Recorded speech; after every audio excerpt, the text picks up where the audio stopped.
Good morning and welcome back to the shop. Today we're going to be looking into how do you fill up your car's tire with air. In order to fill up a car's tire, we're going to need a tool called an air compressor. So we're going to need to go find our air compressor. So let's walk through the shop here and I'll show you my air compressors. Just kind of move through here.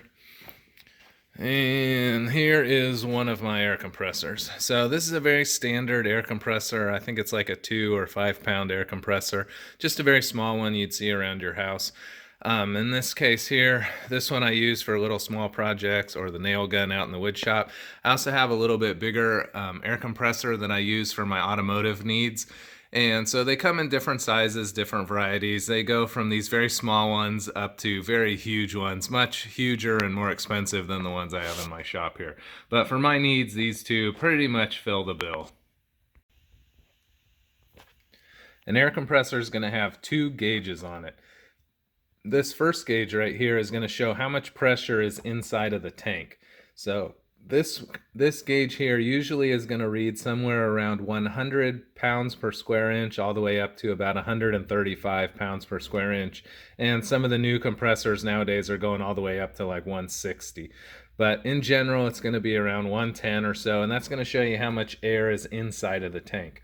You're also going to have a second gauge, and that's this one over here. And this one is a regulated gauge, and so it has a knob that you can adjust.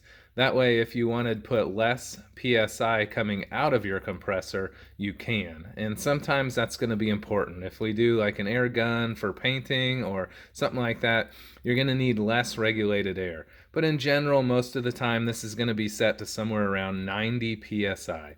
And PSI means pounds per square inch. So the more pounds per square inch you have, the more air is going to be compressed into this tank.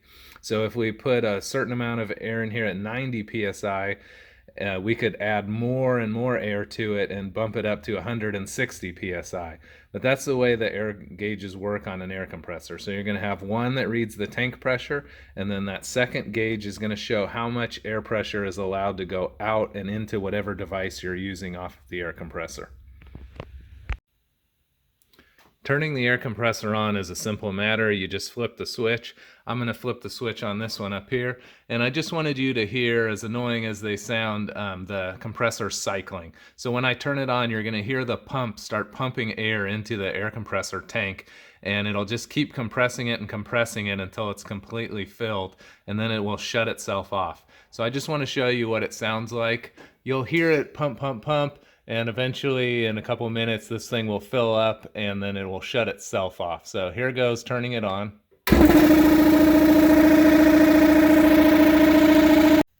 Sometimes you'll be able to look at your car tire and just tell that it's low. You'll see it squished down. When we get out to the actual car, we'll take a look at a few of those and kind of look at that. But for now, if you don't know exactly what your car tire pressure is, you're going to need some kind of tool to check. And the tools are called air pressure gauges. And they come in a couple of varieties. So I pulled out all the ones that I have at my house so that you could take a look and see what the different varieties look like. This is probably the most common one right here. This is just looks like a little pencil gauge here, and it's got a little round circle that you'll push over the air cap on your tire. I'll show you how to do that a little later. But these are the most standard ones. You'll put it on your tire, it will spit out a reading. And it will have two gauges on here, and it's important to be able to make sure that you distinguish the right one. If I get this thing to focus. This one here is PSI at the bottom there. You can see PSI. And what that is pounds per square inch, just like what the compressor reads. And then there's another gauge here that's kilopascals. We want to make sure we avoid killing any pascals, and we're just going to stay with the pounds per square inch. So make sure you're reading that. This gauge here says 10 all the way up to 50. A car only needs 32 to 35, so that's plenty. This one again is 10 to 50. Here's one that's a little more expensive. This is more of a precision gauge here. And what this one does is it goes all the way up to 160 psi. I've never encountered a tire that needs something that high, but if you ever did, this one will do it. I almost never use that thing, by the way. This is probably the most common one that I use, and if you go to a gas station, this is probably the one you're going to see. This one is a combo filler plus a gauge on it. So this one's kind of spring tensioned. It's harder to pull out. But when you fill up the tire and you let off the air, this will pop out and it'll explain what PSI you're at. So it's very quick and efficient. I'll show you this one in use a little later. And then we also have this cheap little filler here. This is a very common one. If you have an air compressor at your house, this is very likely what you'll have. I've used these many, many times over the years. And all this is just a very simple filler, but it does not have a gauge with it. So you'll have to check separately using one of your pencil gauges here. Okay.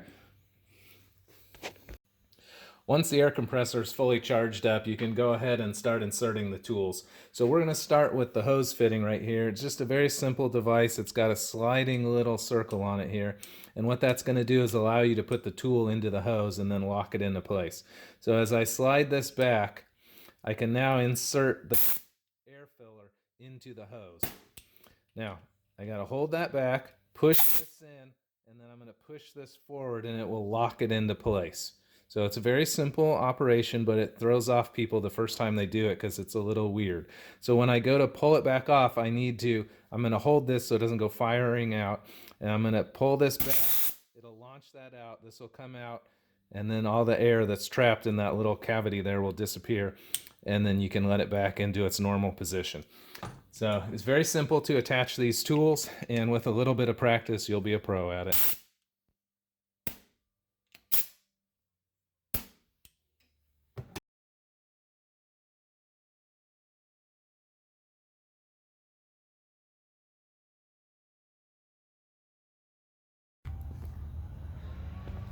So car tires are supposed to be inflated between 32 and 35 pounds per square inch. So on the back of this car, I deflated this tire down to 10 psi. So you can see how the tire's kind of squished down low to the ground. So when you see that, you know that probably something has gone wrong with the tire. Maybe there's a nail in it, or maybe it's just badly in need of inflation.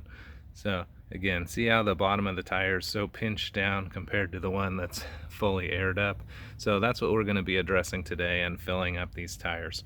It's a good idea to check your car every time the seasons change. So when it starts to get cold, check the PSI and make sure they're correct, and then as it starts to get hot for summer, check them again and make sure that they haven't gotten overinflated.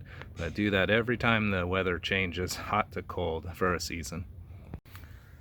Once you're ready to check your tire's air pressure, you're going to simply take this little cap and unscrew it, set it aside on the ground so you don't lose it, and then you're going to go ahead and push your pencil gauge onto the tire and get a reading.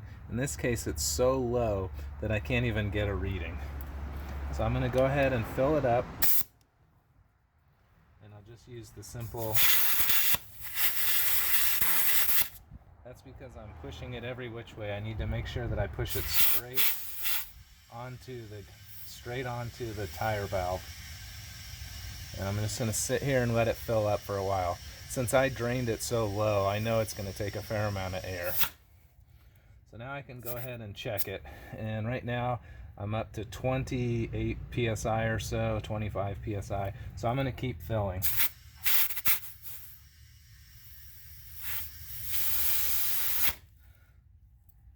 Push that back in, check it again, and this time I'm up to about 28 psi. So I'll check it one more time.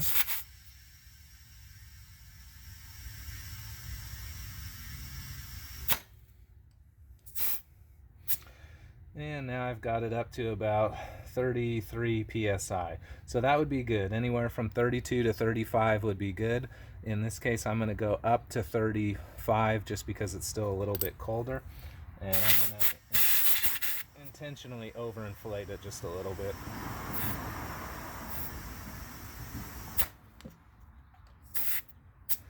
So now I've got this thing to almost 40 psi, and we want to be careful not to overinflate tires. If you overinflate a car tire, there's the possibility that they can explode. And inside of a car tire, there's thick rubber parts, and then there's also steel belts. So if that thing were to explode, it could A, cause an accident if it was to occur while you're driving, but B, it's also unsafe for you filling it up. So let's pretend I overfilled it a little bit, which I did, and then all we have to do is turn the gauge back around, and the back side will air out some of the tire. I can air it out a little, recheck, now it's at 36. Oops. I'll air out a little more and check it once again, and right now I'm at 35 psi perfectly, so I would leave it there. I'm going to show you what it looks like to use the auto fillers, just in case you have one of those when you're filling up your car. So I'm going to air this down.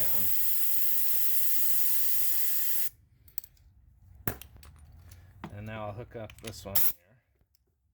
So this one I'm going to push in, and then the little gauge will pop up. And right now it's at about 30.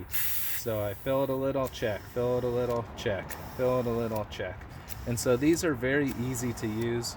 And I'm going to go right up to 35 psi and call it right there. So if you have one of those types, they're a lot easier to use. So I just wanted to show you both in case whichever one you have, you'll be able to do it. So now we've got a tire that's perfectly inflated to 35 psi.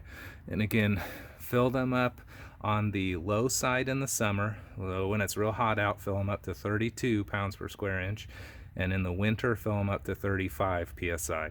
And again, in the summer, when the tire gets very hot because of the roadways can be 130 degrees and the outside temperature could be 106, and then the brakes and the rims in here heat up as well, so that can make the air expand. The hotter the air gets, the more it's going to expand. So we want to give it plenty of room so that they don't explode. So again, in the winter, you're going to fill them up to 35 psi, and in the summer, 32 pounds per square inch.